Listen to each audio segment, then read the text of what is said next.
Закон за отворени граѓански универзитети за доживотно учење, Закон за поштенски услуги, Закон за научно-истражувачка дејност. Ова се само 3 од стотиците закони кои деновиве беа изменети и дополнети по скратена постапка. Дел од експертите се сомневаат дали пратениците воопшто знаат што изгласуваат и какви се крајните ефекти од овие закони. Оваа постапка на парламентот е апсолутна девалвација на сето она што е парламент и на сето она што е закон. Прво, физички не се знае колку и кои се тие закони и на што се однесуваат. Второ, по кратка постапка се знае кога се постапува. Има критериуми кога може да се постапува по кратка постапка, овде немаше. Во суштина се добива впечаток дека има криумчарени закони, односно нешто во тоа се крие, што се однесува до албанските пратеници. Тие одавно немаат став, тие одавно не се пратеници во она квалитетна смисла, туку се некаков украс и декор на ВМРО, кои настапуваат и постапуваат според потребите на ВМРО. И дел од пратениците на помалите партии кои се во владината коалиција се сомневаат дека нивните колеги ги прочитале сите закони кои ги гласаа. Председателот на Демократскиот сојуз Павле Трајанов вели дека дел од законските измени се неопходни, но голем дел остануваат непознати за пратениците.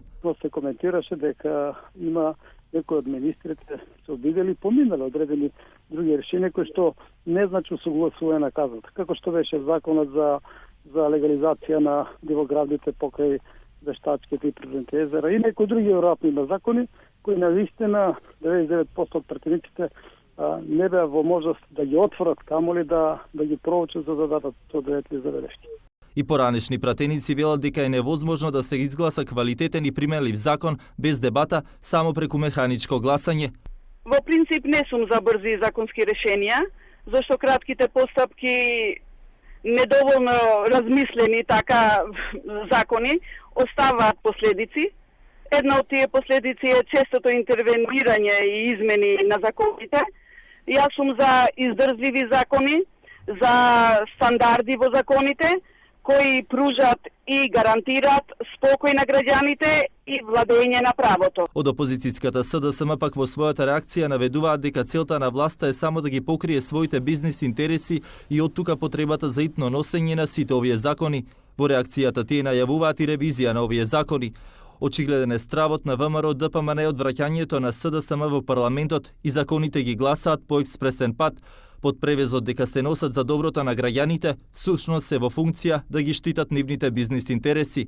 Во април после изборите, кога СДСМ ќе дојде на власт, сите овие закони ќе ги ревидираме. Токму начинот на брзо изгласување и пред се отсуството на амандманската дебата беше причината за ескалација на 24 декември 2012 година, кога буџетот беше изгласан без опозицијата, која го напушти парламентот. Парламентарните дебати и амандманските интервенции во собранието речиси да ги нема. Законите и измените се носат по скратена постапка на само 3 дена пред опозицијата да се врати во собраниските клупи.